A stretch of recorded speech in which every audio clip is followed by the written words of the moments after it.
une affaire aux États-Unis qui relance en France un débat. La loi sur le harcèlement sexuel, adoptée il y a 5 ans, a-t-elle conduit à plus de procès, plus de condamnations? Deux premiers chiffres, un tiers des Françaises, selon une enquête, auraient déjà été victimes de harcèlement sexuel. Mais pour 1000 plaintes, seuls 5% aboutissent à un procès. Lilia Melconian, Frédéric Beaune et Philippe Évêque. Aline Rigaud rêvait de faire carrière dans la fonction territoriale jusqu'au jour où l'adjoint au maire de Villefranche-sur-Saône, où elle était en stage, l'approche en lui demandant des conseils en informatique. C'est alors qu'il se met à lui faire des avancées, à la caresser. J'étais tétanisée. Premièrement parce que je me disais, je suis grillée pour mon travail si je dis quoi que ce soit, parce que c'était un supérieur hiérarchique, c'était un notable du coin. Et on sait très bien que dans la fonction territoriale, on est recruté par les élus. Et deuxièmement, je ne savais pas quoi faire parce que je me disais, c'est sa parole contre la mienne. Et lui, en fait, il a continué pendant 1h30 à me toucher la main, à me caresser le bras. Donc je le repoussais sans arrêt, à me toucher la cuisse. Je me suis sentie salie. Et surtout... dégoûtée aussi parce que je me suis dit, il fout ma carrière en l'air. C'est dégoûtant, quoi. Son agresseur a été condamné par la justice. Elle n'est pas restée dans cet emploi. Perdre son travail, c'est un risque réel pour beaucoup de ces femmes sexuellement harcelées. Cette association d'aide aux victimes l'a constaté. Parmi la centaine de femmes qu'elle accompagne, 95% ont perdu leur emploi. Souvent, le harceleur est leur chef. Si elles mettent en cause celui qui les a recrutés et qui a le pouvoir de les noter, de les évaluer, de distribuer le travail dans l'entreprise, de leur accorder des congés, de leur accorder des formations, enfin ce qui fait la pluie et le beau temps en fait sur leur travail, le fait de le mettre en cause, c'est excessivement risqué. Quand le harceleur est un supérieur hiérarchique, il risque jusqu'à 3 ans de prison et 45 000 € d'amende. Mais même quand la victime décide d'aller devant les tribunaux, le harcèlement sexuel et les agressions la procédure judiciaire aboutit rarement. Sur 1000 plaintes par an, 50 à 80 condamnations. Un parcours semé d'obstacles selon cet avocat. Cette victime va être auditionnée plusieurs fois, elle va être soumise à des expertises, elle va devoir être confrontée à son auteur. La justice, face à cette parole unique qui s'oppose à celle de l'auteur, a du mal à trancher.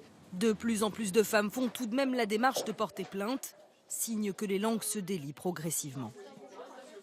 Notre invitée ce soir est la secrétaire d'État chargée de l'égalité entre les femmes et les hommes. Bonsoir Marlène Schiappa, merci d'être avec nous. D'abord, est-ce que ce type d'affaire, comme l'affaire Weinstein, finalement peut être déclencheur de prise de parole des femmes ? Bien sûr, c'est déclencheur de prise de parole. J'observe qu'à chaque fois qu'il y a une affaire, on l'a connue il y a quelque temps avec l'affaire Bill Cosby, qui était à peu près similaire, il y a effectivement une parole qui se libère des femmes. C'est un combat culturel qu'il va falloir mettre en place, transformer. C'est votre combat, à vous ? C'est exactement ça, c'est un combat culturel que de ne rien laisser passer. Moi, je suis frappée par le fait que tout le monde semble dire on savait d'une manière ou d'une autre, on avait des doutes et on n'intervenait pas. Je pense que c'est vraiment à toute la société et aux témoins d'intervenir et d'alerter sur ces sujets. On vient de voir dans le reportage, il y a une loi qui est en place depuis 5 ans. Environ 1000 plaintes chaque année, 5% uniquement de procès. Le problème, c'est quoi ? C'est la prise de parole, le fait de se retrouver face à des éléments de preuve compliqués, c'est cela ? Il y a plusieurs choses. D'abord, effectivement, la prise de parole, vous l'avez dit, on a souvent dit que la honte devait changer de camp, que les victimes éprouvent une forme de honte à dire qu'elles ont été agressées ou harcelées sexuellement.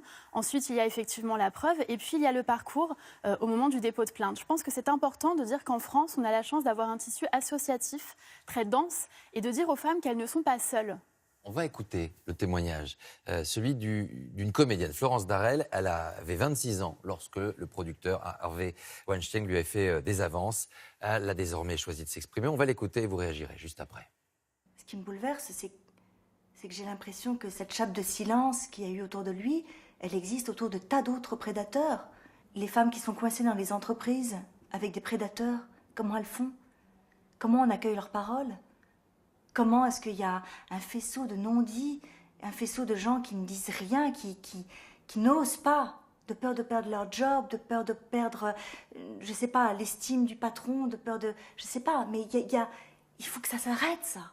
Marlène Schiappa, c'est ce qu'on entend dans cette affaire.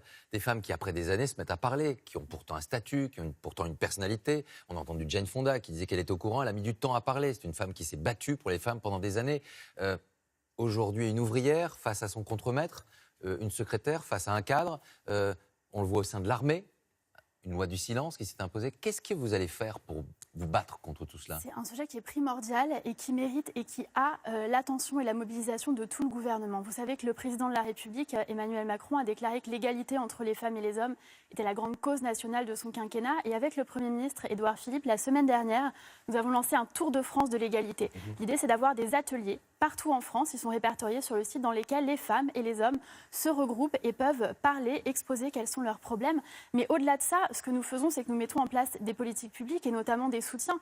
Je voudrais dire aux femmes qui ont été citées par cette comédienne et qui ne sauraient pas vers qui se tourner qu'il existe en France un numéro de téléphone, le 3919, qui est un numéro que les femmes peuvent appeler pour avoir de l'aide et qu'il y a un numéro spécifique qui est le 0800 05 95 95 qui est SOS Viol Femmes Information et qu'il y a partout en France des centres d'information de droits des femmes et des familles, des CIDFF. Il faut y aller pour avoir des informations, des renseignements et un appui. Vous venez de dire que c'était une priorité. Votre budget dispose-t-il toujours de 0,0006% du budget total de l'État? Alors mon budget a augmenté, augmente pour l'année 2018 et il est sanctuarisé. Cette augmentation est sanctuarisée pour la totalité du quinquennat. Et il y a un document de politique transverse qui nous montre quels sont les apports des autres ministères parce que c'est bien sûr quelque chose qu'on ne peut pas faire seul, qu'on fait en interministérialité, la main dans la main. On passe de 0,006 à combien?